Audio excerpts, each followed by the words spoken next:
Welcome to PS news. ముందుగా headlines చూద్దాం. రాజమండ్రి అనకాపల్లిలో ప్రజాగలం సభ. హాజరైన ప్రధాని మోదీ చంద్రబాబు అల్లూరి సీతారామరాజును స్మరించుకుంటూ ప్రసంగం ప్రారంభం. వైసీపీ ప్రభుత్వంపై తీవ్ర స్థాయిలో విమర్శలు గుప్పించిన ప్రధాని.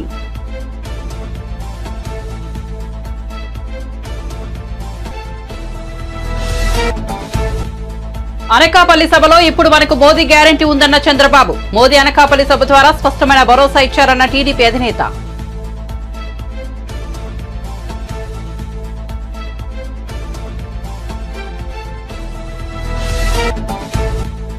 ఏపీలో జరిగే ఎన్నికలు ఓ కురుక్షేత్ర యుద్దమన్న ఏపీ సీఎం జగన్. పథకాల కొనసాగింపునకు వైసీపీకి ఓటు వేయాలన్న జగన్. ఇవి ప్రజల భవిష్యత్తు నిర్ణయించే ఎన్నికలని చెప్పిన సీఎం. ఈ 5 ఏళ్ల కాలంలో 2,70,000 కోట్ల నేరుగా ప్రజలకే జమ చేశామన్న జగన్. తెలుసో తెలియక తప్పు చేసి ఉంటే నన్ను క్షమించండి అన్న కేటీఆర్. కాంగ్రెస్ ఇచ్చిన హామీలను అమలు చేయలేదని విమర్శ. 5 నెలల్లోనే కాంగ్రెస్ ప్రభుత్వం గురించి అందరికీ అర్థమైందన్న కేటీఆర్. బీజేపీ కాంగ్రెస్ కుట్రలను తిప్పికొట్టాలని కేటీఆర్ పిలుపు. ఇక వార్త వివరాల్లోకి వెళ్తే అనకాపల్లి జిల్లా రాజుపాలెంలో ఏర్పాటు చేసిన ప్రజాగలం సభకు ప్రధాని నరేంద్ర మోదీ, టీడీపీ అధినేత చంద్రబాబు హాజరయ్యారు. ఈ సభలో మోదీ ప్రసంగిస్తూ స్థానిక నూకాలమ్మ తల్లిని ప్రార్థిస్తున్నట్లు తెలిపారు. ప్రముఖ స్వాతంత్ర సమరయోధుడు అల్లూరి సీతారామరాజును స్మరించుకున్నట్లు పేర్కొన్నారు. సాయంత్రం 4:05 వెళ్లిపోవాల్సి ఉందని, అందుకే ముందుగా ప్రసంగిస్తున్నానని, తాను వెళ్లిపోయిన తర్వాత కూడా ప్రజలు సభలో ఉండాలని, చంద్రబాబు ప్రసంగం వినాలని సూచించారు. అనకాపల్లి में बेल्लम और तेलुगु दोनों की अद्भुत मिठास है। 4 जून को ये मिठास और बढ़ने वाली है। आंध्र प्रदेश में एनडीए की सरकार बनेगी और दिल्ली में भी एनडीए का परचम लहराएगा। डबल इंजन सरकार यहां के विकास को नई ऊंचाई पर ले जाएगी।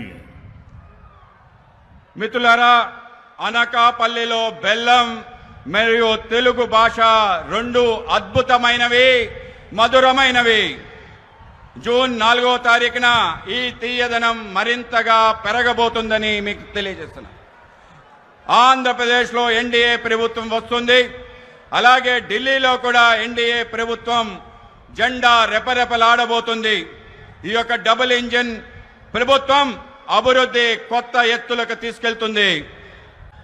आज आंध्र प्रदेश के लोग कह रहे हैं कांग्रेस गई, वाईएसआर कांग्रेस आई, लेकिन फायदा कुछ नहीं हुआ।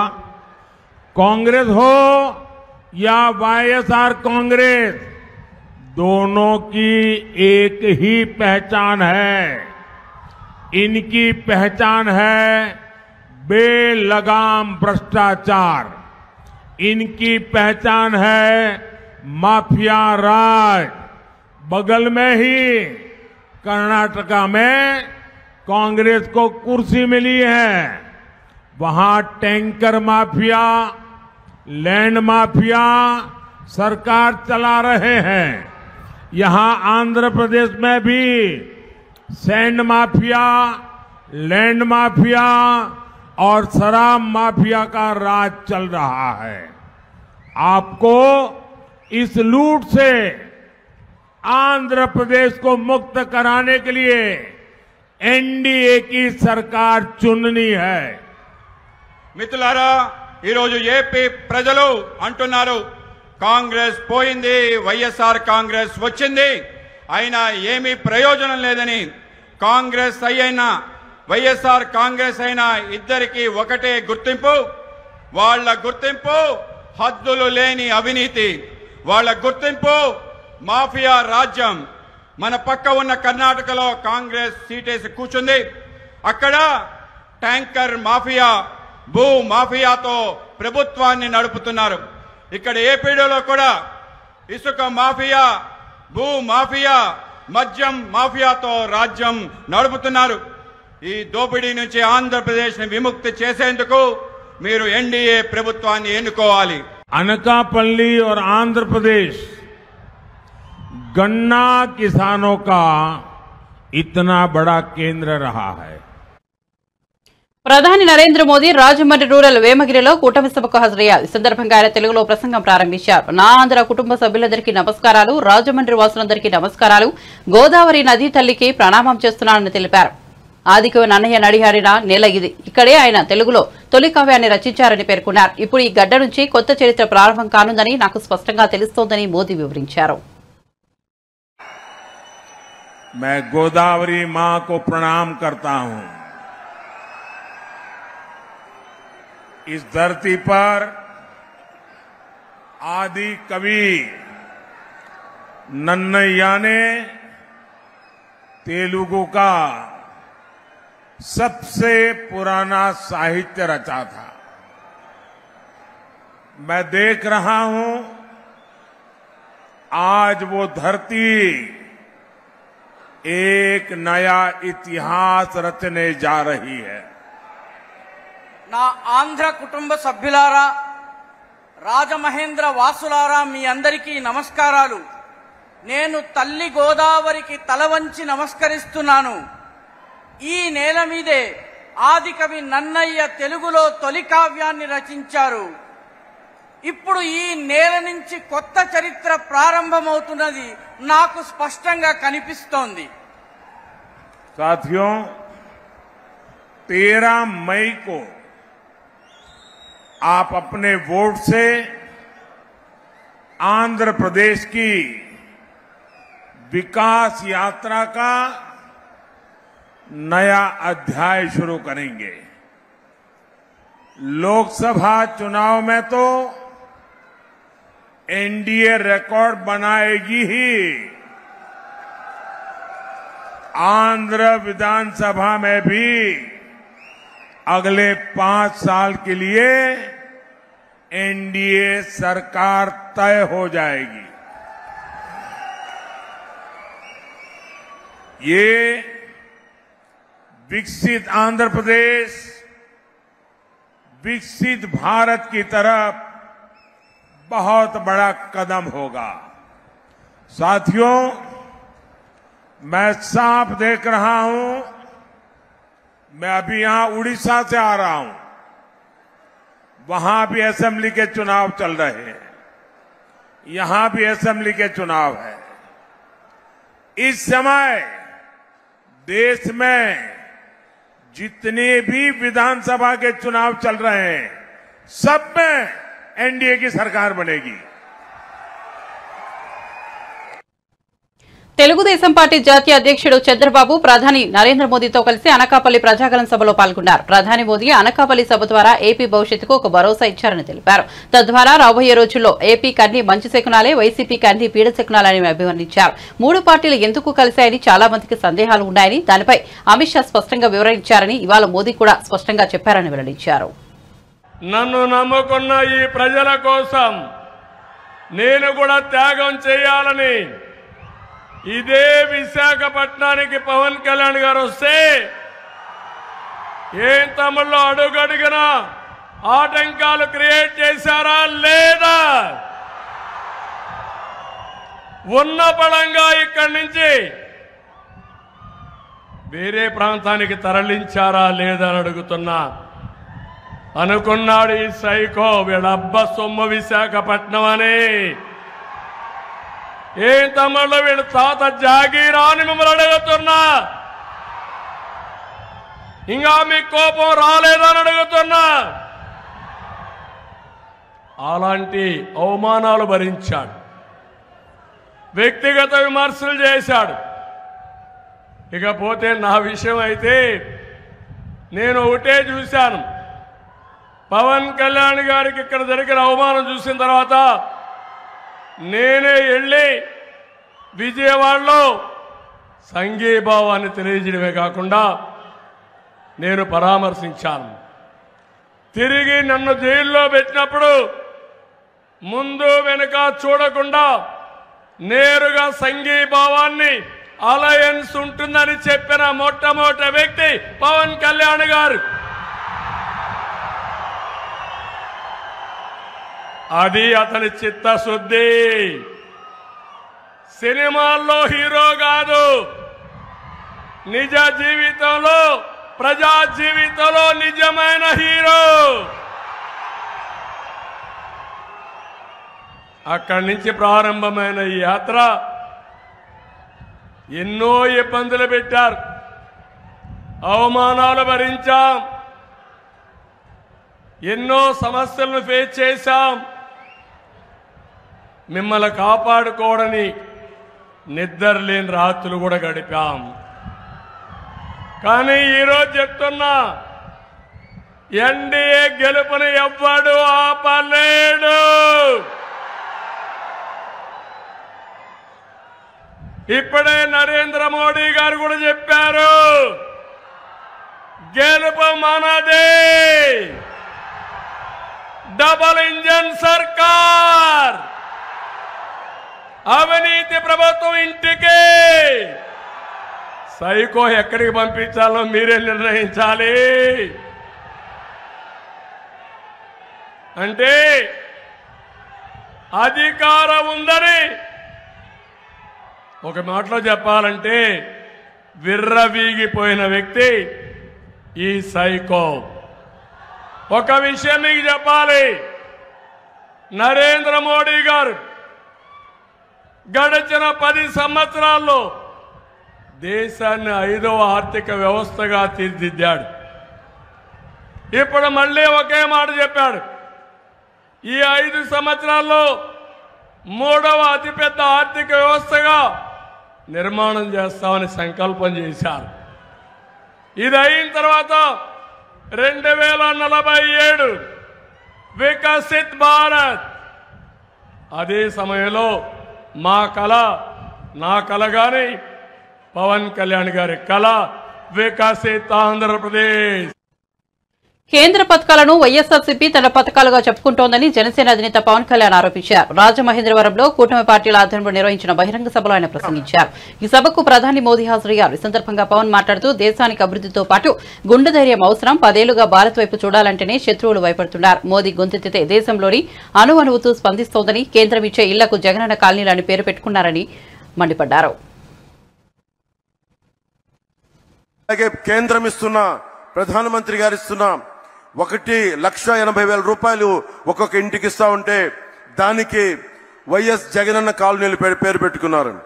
అలాగే మనకి ప్రతిరోజు 38 కిలోమీటర్ల హైవే నిర్మితం జరుగుతుంది ప్రధానమంత్రి గారి నాయకత్వంలో. మనకి కావాల్సింది ఈ రోజున, నేను ప్రధానమంత్రి గారిని, కేంద్ర నాయకత్వాన్ని ఒకటే కోరుకున్నాను, మాకు లక్షలాది యువతున్నారు. ఏమన్నా జాతీయ మనకి ఛానల్లో కూడా చెప్పాను, ఆంధ్రప్రదేశ్ భారతదేశ తాలూకు పేట్రియట్ దేశభక్తిని అణువును నా గుండెలో నింపుకున్న సమాజం ఇది. పింగళి వెంకయ్య గారు మువ్వెన్నెల జెండాని రూపుదిద్దిన రూపశిల్పి పింగళి వెంకయ్య గారు.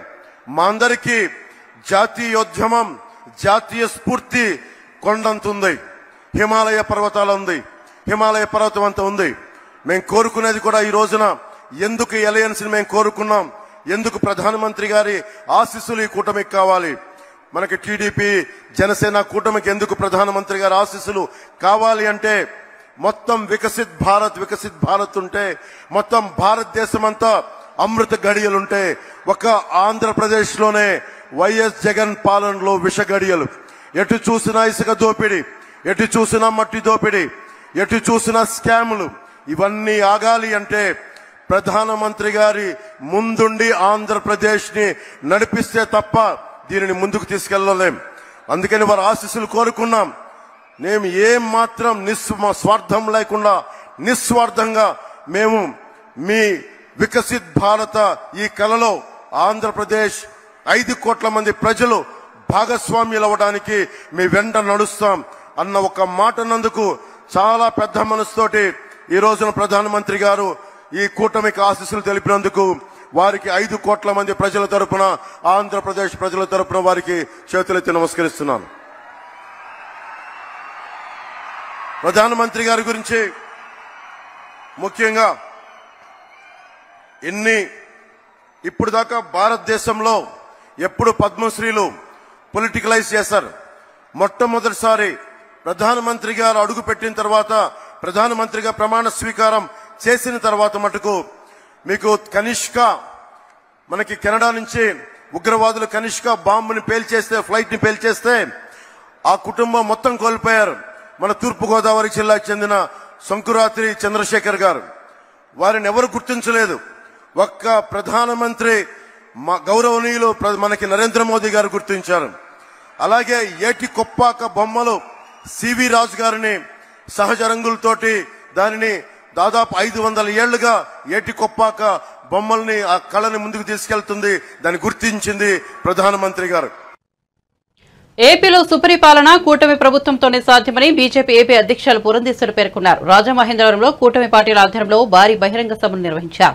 ఈ సభకు ప్రధాని నరేంద్ర మోదీ హాజరయ్యారు. ఈ సందర్భంగా పురంధేశ్వర్ మాట్లాడుతూ చారిత్రక ఘట్టానికి రాజమహేంద్రవరం సాక్షిగా నిలిచింది. మోదీ స్ఫూర్తి, బాబుయుక్తి, పవన్ శక్తి కలయిక అపూర్వం. జగన్ పాలన పట్ల ప్రజలు విసిగిపోయి ఉన్నారని పేర్కొన్నారు. ఎన్డీఏ కూటమిని ప్రజలు ఆశీర్వదించాలని పేర్కొన్నారు.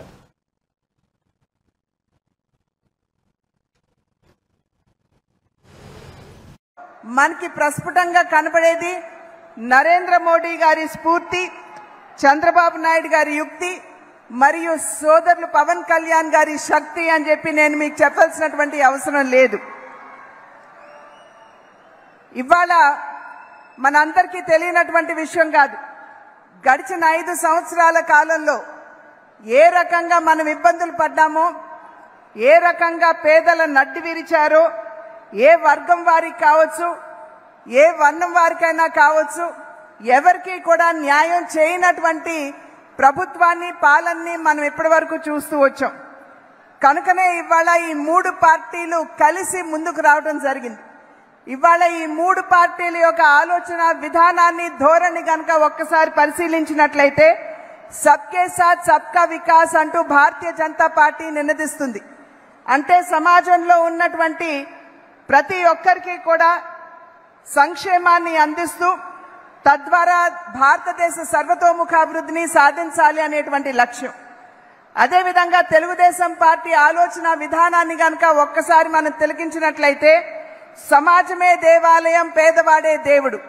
అంటే సమాజంలో ఉన్నటువంటి పేదవారికి, బడుగు బలహీన వర్గాల వారికి న్యాయం చేయాలి అనేటువంటి ఆలోచన.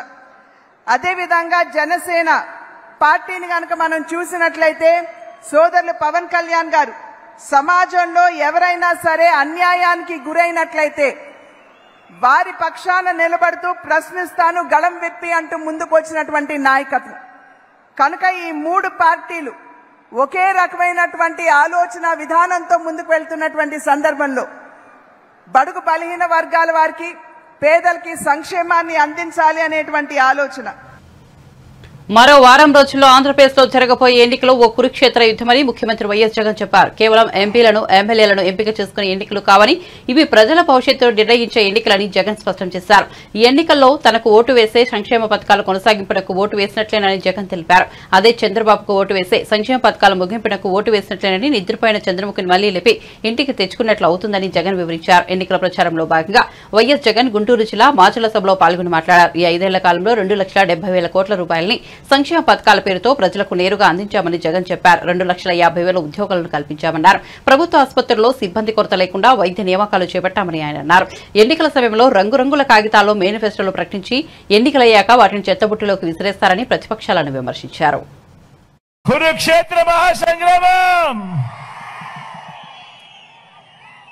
ఈ జరగబోయే ఈ ఎన్నికలు కేవలం ఎమ్మెల్యేలను, కేవలం ఎంపీలను ఎన్నుకునేందుకు మాత్రమే జరగబోతా ఉన్న ఎన్నికలు కానే కావు.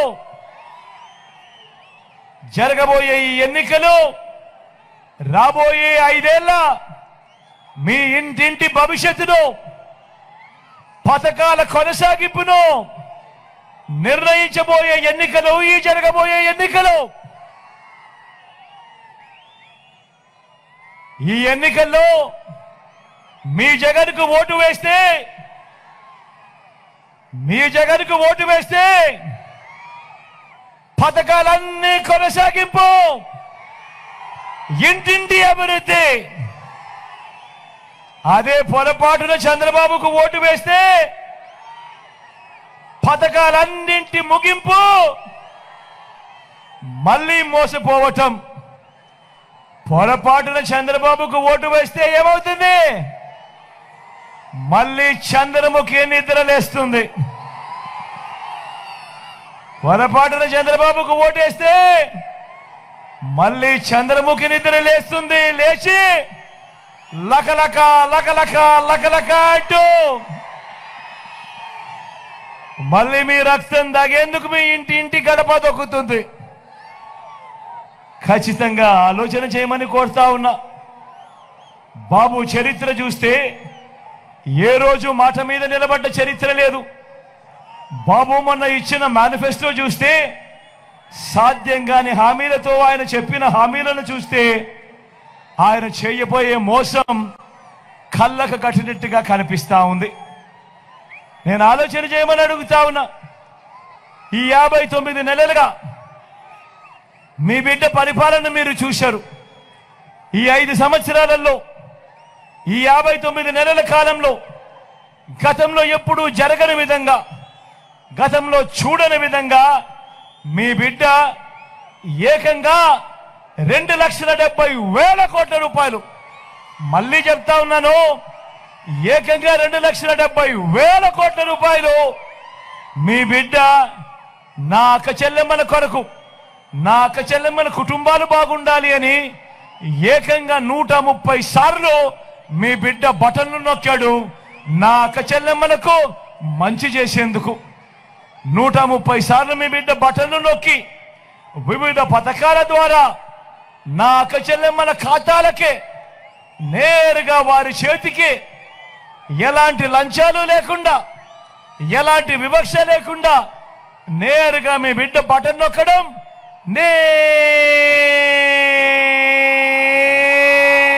నేరుగా నా అక్క చెల్లెమ్మల కుటుంబాలకే వారి చేతికే ఆ సొమ్మంతా అందడం గతంలో ఎప్పుడు జరగని విధంగా జరుగుతా ఉంది. నేను అడుగుతా ఉన్నా మీ అందరితో కూడా ఆలోచన చేయమని కోరుతా ఉన్నా. గతంలో ఎవరైనా ఎప్పుడైనా కూడా చూశారా ఈ మాదిరిగా బటన్లు నొక్కడం, ఈ మాదిరిగా నేరుగా అక్క చెల్లెమ్మల ఖాతాల్లోకి నేరుగా వెళ్ళిపోయే కార్యక్రమం కానీ పథకాలు కానీ గతంలో ఎప్పుడైనా చూశారా అని అడుగుతా ఉన్నా. గతంలో ఎప్పుడు జరగని విధంగా రాష్ట్రంలో మొత్తం 4 లక్షల ఉద్యోగాలుంటే మనం వచ్చేదాకా దశాబ్దాలుగా ఈ 59 నెలల కాలంలో ఏకంగా మరో 2,31,000 ఉద్యోగాలు మీ బిడ్డ అధికారంలోకి వచ్చిన తర్వాతే. తంగళ్లపల్లి ప్రజలకు నా మీద కోపం వచ్చినట్లుగా ఉంది. మొన్నటి ఎన్నికల్లో కొంచెం మెజార్టీ తగ్గించారు. నేను తెలుసో తెలియక తప్పు చేసి ఉంటే నన్ను క్షమించండి బీఆర్ఎస్ వర్కింగ్ ప్రెసిడెంట్ కేటీఆర్ అన్నారు. కరీంనగర్ పార్లమెంట్ పరిధిలోని తంగళ్లపల్లిలో జరిగిన కార్యకర్తల సమావేశంలో మాట్లాడుతూ 2 లక్షల రుణమాఫీ, రైతు భరోసా, రైతు కూలీలకు, కౌలు రైతులకు ఇచ్చిన హామీలు అమలు చేయలేదన్నారు. మహిళలకు 2,500, 4,000 పెన్షన్, తులం బంగారం, స్కూటీలని రేవంత్ రెడ్డి చెప్పారని, కానీ అధికారంలోకి వచ్చాక వీటిని మర్చిపోయారని విమర్శించారు. రంగుల కళ లాంటి సినిమాను చూపించి కాంగ్రెస్ పార్టీ అధికారంలోకి వచ్చిందని విమర్శించారు. ఓ ఫలానాయన పెత్తనం ఉంది, నాకు పెత్తనం ఇస్తలేరన్న బాధున్న ఈ 5-6 రోజులు గట్టిగా దండలాడితే తప్పకుండా మనకు మంచి ఫలితాలు వస్తాయి. మీ అందరినీ నేను ప్రార్థించేది ఒకటే, ఉంటాయి చిన్న చిన్న ఊరన్నాక చిన్న చిన్న బాధలు ఉంటాయి, ఎప్పటికీ అయిపోవు సమస్యలు. ఏదో ఒక సమస్య ఉంటుంది, ఒకటి పోతే ఒకటి వస్తుంది, అది పోతే ఇంకోటి వస్తుంది, ఒక సమస్య పోగానే ఇంకోటి మోపవుతుంది. నేను మిమ్మల్ని ప్రార్థించేది ఒకటే, మనం ఇప్పుడు మన ఊళ్ళో చిన్న చిన్న పంచాయతీలున్నా ఒక ఫలానాయన పెత్తనం ఉంది, నాకు పెత్తనం ఇస్తలేరన్న బాధున్నా, లేదా ఫలానా పని నేను అడిగినా అది కాలేదన్న బాధున్నా, ఈ నిమిషానికి తాత్కాలికంగా వాటిని అదింపెట్టుకునైనా సరే మనం గట్టిగా కష్టపడితే ఒక 10-12 ఎంపీ సీట్లు కొడితే తప్పకుండా 6 నెలల లోపలనే తిరిగి కేసీఆర్ గారు రాష్ట్ర రాజకీయాన్ని శాసించే పరిస్థితి వస్తుంది. అందుకే మిమ్మల్ని ప్రార్థించేది 13 తారీఖు నాడు మీరందరూ కూడా మనస్ఫూర్తిగా 10 మందికి చెప్పండి. ఎస్టీ డిక్లరేషన్ రకరకాల ప్రజలకు అన్ని విషయాలు అర్థమైనాయి. 5 నెలలు అయిపోయినాయి, 6వ నెల ఈ మే 7 దాటిన రేపైతే 6వ నెలలో పడతాం మనం. మరి ప్రజలకు అన్ని విషయాలు ఇలా అర్థమైనాయి. కానీ మీ అందరితో నా ప్రార్థన ఒకటే, ప్రజలు కోపంగా ఉన్నారు. 100 రోజుల్లో హామీలు అమలు చేస్తామని చెప్పి అమలు చేయలేదు అనే కోపం ఉంది. కానీ కాంగ్రెస్ వాళ్ళు ఇంకా కూడా ప్రతిపక్షంలో ఉన్నప్పుడు ఎట్లయితే అబద్ధాలు చెప్పేదో అదే పద్ధతిలో ఇప్పుడు కూడా అబద్ధాలు చెప్తున్నారు. నిన్న రేవంత్ రెడ్డి గారు నిన్నగాక మొన్న సిరిసిల్లకు వచ్చి సరే నానైతే పొట్టు తిట్టిండు అనుకో, ఆయనకు తిట్టుడు అలవాటు, నోరు వారేసుకున్న అలవాటు, ఇష్టం వచ్చినట్టు తిట్టిండు. నేనేం బాధపడా, ఎందుకంటే నన్ను తిరిగితే నాకు దిష్టి పోయింది అనుకుంటా తప్ప నాకేం బాధ లేదు. కానీ బాధాకరం ఏంటంటే అబద్ధాలు చెప్పుడు. 6 గ్యారంటీలల్లా 5 నేను ఆల్రెడీ అమలు చేసిన అని చెప్తుండ్రు రేవంత్ రెడ్డి. 5 ఆల్రెడీ అమలు అయిపోయినాయి, అమలు జరిగిపోయింది అని బొంకుతున్నాడు రేవంత్ రెడ్డి. దయచేసి ప్రజలకు మనం గుర్తు చేయవలసిన అవసరం ఉంది. ఎవరికైనా నెలకు 2,500 రూపాయలు వచ్చినాయా? మహిళలకు ఎవరికైనా వచ్చినాయా? 4,000 వచ్చినాయా? పెద్ద మనుషులకు 4,000 కాదు, ఉన్న 2,000 జనవరిలో ఎత్తగొట్టిండు. మనం ఇచ్చిన 2,000 జనవరి నెల పెన్షన్ కూడా ఎగ్గొట్టినోడు రేవంత్ రెడ్డి. 4,000 ఇచ్చినా అని చెప్పుకుంటున్నాడు. ఇంకా సిగ్గులేని ముచ్చట ఏంటంటే ఘోరమైన ముచ్చట, నేను రైతు భరోసా ఇచ్చినా అని చెప్తున్నాడు రేవంత్ రెడ్డి. రైతు భరోసా అంటే ఏంది? 15,000 పడ్డాయా ఎవరికైనా? 7,500. రైతు భరోసా ఇచ్చేసినట్టు. రైతు బంద్ అంటేనేమో 10,000. రైతు భరోసా అంటే ఏం చెప్పిండు రేవంత్ రెడ్డి? 10,000 కాదు 15,000 ఇస్తా అన్నాడు. ముఖ్యమంత్రి రేవంత్ రెడ్డి హిందూగా చెప్పుకోవడాన్ని తాము ఖండిస్తున్నామని, ఆయన హిందూ సమాజానికి క్షమాపణలు చెప్పాలని బీజేపీ రాజ్యసభ సభ్యుడు డాక్టర్ లక్ష్మణ్ డిమాండ్ చేశారు. సోమవారం ఆయన మీడియాతో మాట్లాడుతూ ముఖ్యమంత్రి పవిత్రమైన అక్షతలను అవమానిస్తున్నారని ఆగ్రహం వ్యక్తం చేశారు. నైతికంగా ఆయనకు హిందూగా చెప్పుకునే అర్హత లేదన్నారు. హిందువుల మనోభావాలను ఆయన దెబ్బతీశారన్నారు. శ్రీరాముడన్న, హిందూ దేవులన్న కాంగ్రెస్ పార్టీకి ఎందుకు అంత ద్వేషమో చెప్పాలని ప్రశ్నించారు. రాజ్యాంగానికి విరుద్ధంగా ముస్లిం రిజర్వేషన్లను కాంగ్రెస్ పార్టీ సీఎం రేవంత్ రెడ్డి సమర్థిస్తున్నారని విమర్శించారు. ముస్లింల ఓట్ల కోసం కాంగ్రెస్ పాకులాడుతోందని విమర్శించారు. ఇచ్చిన గ్యారంటీలను అమలు చేయకుండా ప్రజలను మోసం చేశారని విమర్శించారు. ప్రధాని నరేంద్ర మోదీ, కేంద్ర హోంమంత్రి అమిత్ షా పట్ల కాంగ్రెస్ నేతలు అసభ్య పదజాలంతో విరుచుకుపడడం సరికాదన్నారు. తెలంగాణలో మాత్రమే కాదని కర్ణాటక, హిమాచల్ ప్రదేశ్ రాష్ట్రాల్లో కూడా కాంగ్రెస్ ఇచ్చిన హామీలు అమలు చేయడంలో విఫలమైందన్నారు. ఎస్టీ బీసీల పట్ల చిత్తశుద్ధి ఉంటే దీనికి నేను జవాబు చెప్పాల్సిందిగా దాటవేసే వైఖరి కాకుండా చెప్పలేదనే దానికి నీవు ఆ భాగ్యలక్ష్మి మందిర్ దగ్గర వచ్చి మరి ఏమాత్రం కూడా నీకు మరి ఆ దేవుడి మీద నమ్మకం ఉంటే నేను ఒకసారి సవాల్ చేస్తున్నాను. భాగ్యనగర్ భాగ్యలక్ష్మి మందిర్కి రండి. నెహ్రూ గారు కులం ఆధారంగా రిజర్వేషన్లను వ్యతిరేకించి రాసిన ఉత్తరం వాస్తవమా కాదా? జూన్ 27, 1961 27th జూన్ 1961లో ముఖ్యమంత్రులకు రాసినటువంటి ఉత్తరాలకు దీనికి మీరు ఏం జవాబు చెప్తారో, మీకు నిజంగా ఎస్సీ ఎస్టీ బీసీల పట్ల చిత్తశుద్ధి ఉంటే దీనికి నేను జవాబు చెప్పాల్సిందిగా దాటవేసే వైఖరి కాకుండా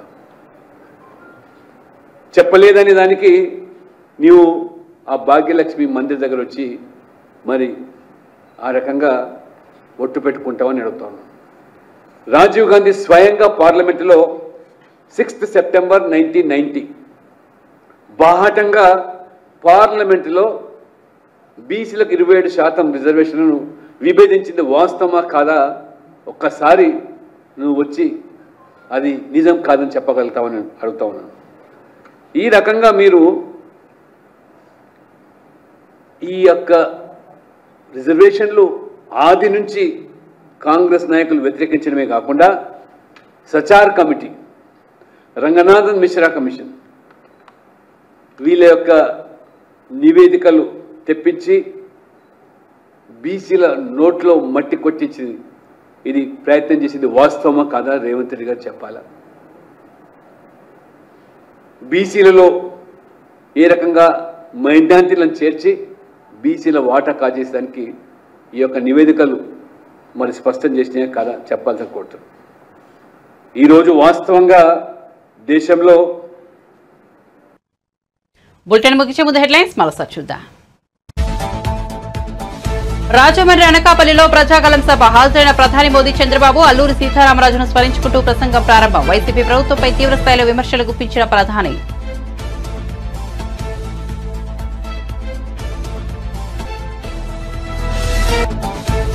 అనకాపల్లి సభలో ఇప్పుడు మనకు మోదీ గ్యారంటీ ఉందన్న చంద్రబాబు. మోదీ అనకాపల్లి సభ ద్వారా స్పష్టమైన భరోసా ఇచ్చారన్న టీడీపీ అధినేత.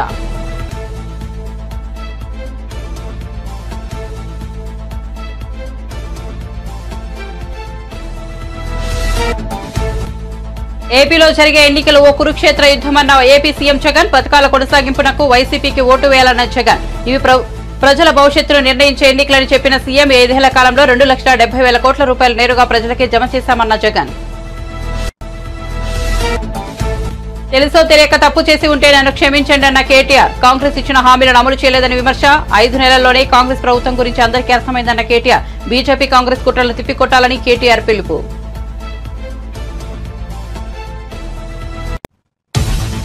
మరిన్ని అప్డేట్స్ కోసం చూస్తూనే ఉండండి PS న్యూస్.